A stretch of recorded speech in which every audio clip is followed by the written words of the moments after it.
Hello दोस्तों, स्वागत है आपका हमारे YouTube channel learn to lead code में। और आज हम शुरू करने जा रहे हैं C plus plus for beginners की लेक्चर सीरीज का अगला video.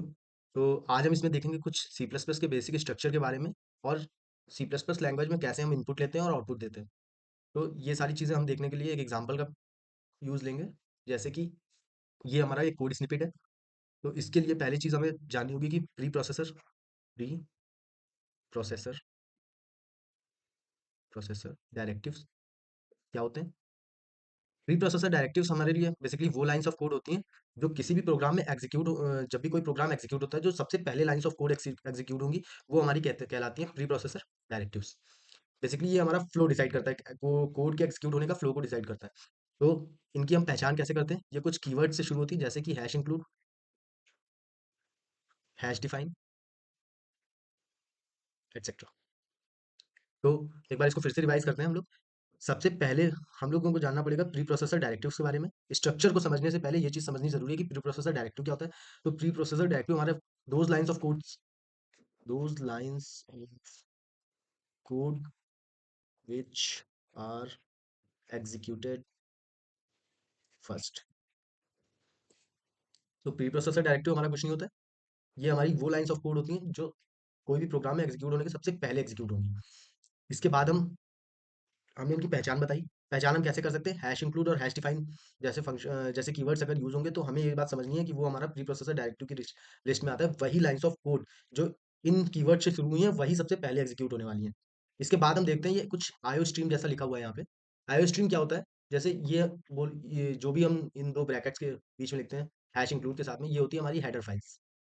Header files header files basically list pre inbuilt libraries वगैरह होती हैं इनमें। तो हेडर फाइल्स की आईओ स्ट्रीम जैसे हमारी किस लिए यूज होती है? जब भी हमें कभी इनपुट आउटपुट के लिए काम करना रहता है। जैसे मान लीजिए हमें कोई अपने प्रोग्राम के अंदर कुछ भी इनपुट चाहिए, या हमें कोई आउटपुट स्क्रीन पे प्रिंट करवाना है, उसके लिए हम आईओ स्ट्रीम का यूज करेंगे।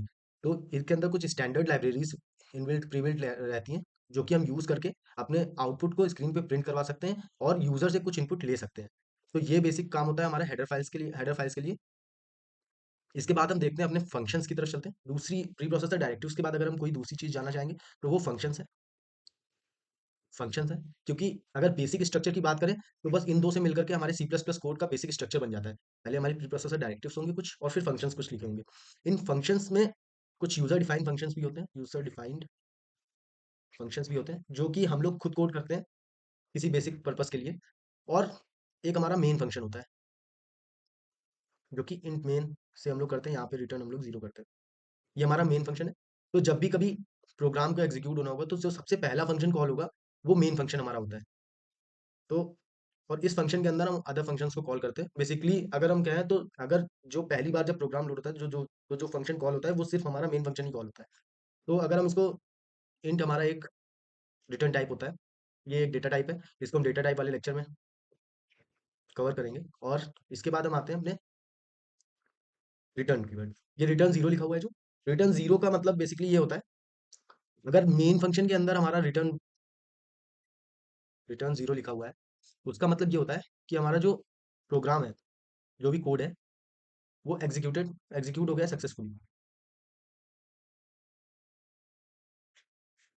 और दूसरा, अगर हमारा रिटर्न टाइप वहां पे वन है तो मतलब program executed with some errors. ये चीज हम लोगों को ध्यान में रखनी है। और जब भी कभी हम अ, इनकी बात करेंगे, यूजर डिफाइंड फंक्शन की बात करेंगे, तो उसमें जीरो का मतलब होता है फॉल्स, वन का मतलब होता है ट्रू। ये चीज ध्यान में रखेंगे। तो जब भी कभी हम यूजर डिफाइंड फंक्शन में बात करेंगे तो अगर जीरो रिटर्न कर रहे हैं तो वहां से फॉल्स का मतलब है, उसका मतलब फॉल्स है। और वन रिटर्न कर रहे हैं तो उसका मतलब ट्रू है।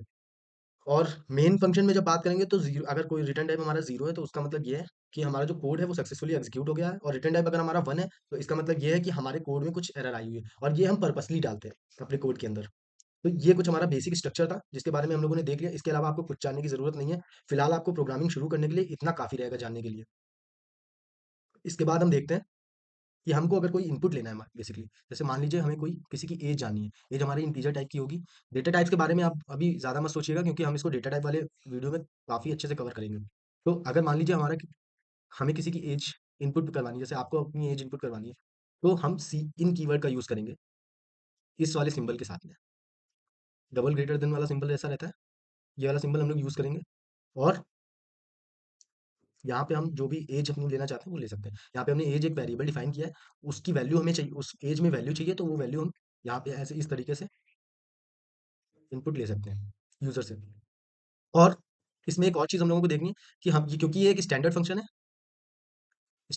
तो हमें ये एसटीडी कीवर्ड का यूज़ करना पड़ेगा यहाँ पे। क्योंकि हम एक स्टैंडर्ड फंक्शन यूज़ कर रहे हैं, तो हमें एसटीडी कीवर्ड का डबल कोलन के साथ में यूज़ करना पड़ेगा अगर हमें इनपुट चाहिए तो। एज इट इज़ अगर हमें आउटपुट चाहिए तो हम सी आउट कीवर्ड का यूज़ करते हैं, और डबल ब्रेसेस के अंदर जो भी कुछ लिख देंगे, सेम टू सेम आउटपुट हमारा प्रिंट हो जाएगा। Learn to lead code, same to same double quotes के अंदर सेम टू सेम हमारा आउटपुट जो भी हमने इस डबल कोट के अंदर लिखा होगा वो हमारा प्रिंट हो जाएगा।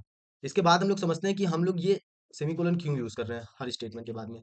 ये सेमीकोलन हमारा बताता है कि इस पर्टिकुलर सेमीकोलन के बाद गया है, ये लाइन ऑफ कोड यहीं पे खत्म हो गई है। इसका सिंपल सा मतलब ये है कि आप लोग ऐसे समझ लीजिए कि अगर सेमीकोलन मिल गया है हम लोगों को, तो हम लोग ये समझ जाएंगे कि ये लाइन ऑफ कोड यहीं पे खत्म हो गया, अब हमें नेक्स्ट लाइन में मूव करने की जरूरत है।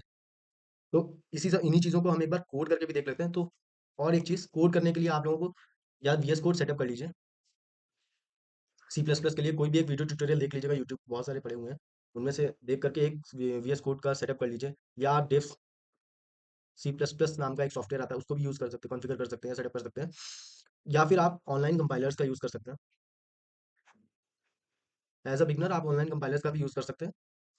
इसके लिए आपको अपने ब्राउज़र पे जाना होगा, उसमें आप online C plus plus compiler search करेंगे, online C plus plus compiler search करेंगे ब्राउज़र में जा करके, तो वहाँ पे आपको पता चल जाए वहाँ पे आपको जो पहली लिंक मिले या आपको जो भी सुटेबल लगे, ईज़ी लगे ऑपरेट करने में, वो वाले कंपाइलर पे आप काम कर सकते हैं। हमारे हिसाब से पहली जो फ़ाइल आएगी, फर्स्ट लिंक जो आएगी, वो प्रोग्रामिस की रहेगी, प्रोग्रामिस। आप इसका भी यूज़ कर सकते हैं ऑनलाइन कंपाइलर, काफ़ी ठीक रहता है। तो चलिए हम लोग सीधे कोड की तरफ अब चलते हैं। थोड़ा-सा देखेंगे, बस बेसिक बेसिक सा कॉन्सेप्ट है, जल्दी से समझेंगे और खत्म करते हैं इस लेक्चर वीडियो को। तो हम आ चुके हैं अपनी आउटपुट स्क्रीन पे। हम आ चुके हैं अपनी आउटपुट स्क्रीन पे। यहाँ पे हम अपना थोड़ा कोड करने के लिए देखते हैं। तो मैंने बताया था आपको पहले प्री प्रोसेसर डायरेक्टिव्स डिफाइन करने होते हैं हमको। तो प्री प्रोसेसर के लिए हम लोग क्या यूज़ करेंगे, हैश इंक्लूड जैसे कीवर्ड्स यूज़ होते हैं। और हमने बताया था कि आईओ स्ट्रीम क्यों यूज़ होता है, बेसिकली अगर हम इनपुट आउटपुट के साथ काम करना चाहते हैं अपने कोड के अंदर, तो आईओ स्ट्रीम हमारे लिए यूज़ होती है। इसके इसके बाद में हम लोग एक कीवर्ड देखते हैं। हमारा मेन फंक्शन हमने डिफाइन किया है यहाँ पे। और इस मेन फंक्शन के बाद में ये बेसिकली मैं भी अभी ऑनलाइन कंपाइलर पे ही, online C plus plus compiler पे ही काम कर रहा हूँ, तो आप लोग भी यूज़ कर सकते हैं, काफ़ी अच्छा रहता है। हमने बताया कि अगर हमें मान लीजिए किसी की एज इनपुट में लेनी है, इनपुट में हम लोगों को एज लेनी है, तो हमने कहा एज एक इंटीजर वेरिएबल रहेगा, तो हमने इसको डिफाइन कर लिया। फिर इसके बाद में हमने एज को इनपुट में ले लिया। मैंने बोला था आपको कि ये कोड हमारा अभी एरर देगा। एरर क्यों देगा, यहाँ पे रिटर्न जीरो कर लेते हैं। यहाँ पे एरर क्यों देगा, क्योंकि ये एक स्टैंडर्ड लाइब्रेरी है, और हमें पता है कि हमने स्टैंडर्ड कीवर्ड का यूज़ किया है, या स्टैंडर्ड कीवर्ड का यूज़ किया है, या स्टैंडर्ड फंक्शन का यूज़ किया है, और उसके आगे हमने उसको डिफाइन नहीं किया कि ये एक स्टैंडर्ड फंक्शन है। तो इसने हमें क्या किया, एरर दे दिया। तो इस एरर को हम लोग चेकआउट करते हैं। अब कोई एरर नहीं आई है। अब बेसिकली ये यहाँ पे सर्कल क्यों घूम रहा है यहाँ पे, वो इसलिए वजह से हो रहा है क्योंकि हम कुछ इनपुट देना चाह रहे हैं, तो ये हमारे इनपुट का वेट कर रहा है, प्रोग्राम एग्जीक्यूट होने के लिए इनपुट का वेट कर रहा है। तो हमने यहाँ पे इनपुट दिया और हमारा यहाँ पे कोड एग्जीक्यूशन सक्सेसफुल हो गया। ऐसे ही अगर हम यहाँ पे एक चीज़ और देखेंगे, अब हमें अपनी अगर एज प्रिंट भी करवानी है, तो हम लोग यहाँ पे STD cout age, your age is, मैंने बोला था अगर हम लोग कुछ भी सेमीकोलन के अंदर कुछ भी लिख देंगे, वो एज इट इज प्रिंट होगा। मगर अगर हमको कोई वेरिएबल की वैल्यू प्रिंट करवानी, तो उसको बिना सेमीकोलन के एज इट इज लिखना पड़ेगा, तब हम उसको प्रिंट करवा पाएंगे। तो ये रहा हमारा कुछ सी आउट का, कुछ इस तरीके से रहता है। अब ये हमारे वही इनपुट के लिए वेट कर रहा है। तो हमने अगर अपनी एज 18 डाल दी है, तो यहाँ पे देखिए आउटपुट आ गया, योर एज इज 18। तो यहाँ तक तो ठीक है। अब हम लोग देखते हैं थोड़ा कुछ और। जैसे मान लीजिए, इसको हटा देते हैं। अब हमें बार बार इस स्टैंडर्ड का यूज़ करना है। तो अगर मान लीजिए हमें मल्टीपल बार या हंड्रेड्स ऑफ टाइम्स हमें स्टैंडर्ड बार बार ये कीवर्ड लिखने के, तो इसका एक सॉल्यूशन, आप using name space STD starting में लिख देंगे। तो अब हमें यहाँ पे बार बार डिक्लेयर करने की जरूरत नहीं है यहाँ पे, कि ये सी आउट एक स्टैंडर्ड लाइब्रेरी का फंक्शन है। तो कीवर्ड है, तो इसके साथ में हम लोग ये कर सकते हैं योर एजेस, क्योंकि अब एज डिफाइन नहीं है तो ये एरर देगा, तो हम 18 ऐसे ही डाल लेते हैं। अब इसको एग्जीक्यूट करके देखते हैं। Your age is 18, code execution successful. तो अब हम ये भी देख लेते हैं एक बार कि रिटर्न 0 और रिटर्न 1 में क्या अंतर है। यहाँ पे आप देख सकते हैं कोड जब हमने 1 0 के साथ एग्जीक्यूट किया था कोड को, एक बार फिर से देख लेते हैं, यहाँ पे कुछ चेंज कर देते हैं 19। जब हमने यहाँ पे 0 के साथ एग्जीक्यूट किया था तो यहाँ पे देखिए लिख कर के आ रहा है कोड एग्जीक्यूशन सक्सेसफुल। मगर यहीं पे अगर हम 1 के साथ अगर इसको हम रन करेंगे तो आप देख सकते हैं कोड, यहाँ पे आप देख सकते हैं कि जो हमारा आउटपुट आया है वो आया योर एज इज 19। मगर यहाँ पे आप नीचे देखेंगे तो लिखा हुआ है कोड एग्जिटेड विद एरर्स। तो यही बेसिक डिफरेंस है 0 और 1 रिटर्न करने में। तो सी इन सी आउट का कॉन्सेप्ट हम लोगों ने यहाँ पे देख लिया है। चलते हैं अपने व्हाइट बोर्ड पे। तो सी इन सी आउट का कॉन्सेप्ट हम लोगों ने देख लिए हैं, और बेसिक कोड स्ट्रक्चर भी हम लोगों ने सी प्लस प्लस का देख लिया है। इसमें आई थिंक मेरे हिसाब से अब कोई भी चीज़ ऐसी बची नहीं है जो कि समझाने लायक हो। आप समझ ही गए होंगे कि जो बेसिक कोड स्ट्रक्चर होता है उसमें सिर्फ दो चीज़ों की हम लोगों को ज़रूरत होती है, एक प्री प्रोसेसर डायरेक्टिव्स की, और एक फंक्शन की, जिसमें कि हमारा मेन फंक्शन मेन होता है। तो इतना ही था इस वीडियो लेक्चर में। Thanks for watching. और अगर आपको ये वीडियो हेल्पफुल लगी हो तो प्लीज़ सब्सक्राइब माई चैनल, और शेयर करें अपने उन दोस्तों के साथ जो सी प्लस प्लस सीखना चाहते हैं या अभी अभी इन्होंने कोडिंग शुरू करी है उनके लिए। और मिलते हैं फिर अपनी अगली एक और लेक्चर वीडियो के साथ। तब तक के लिए keep learning and happy coding. Thank you.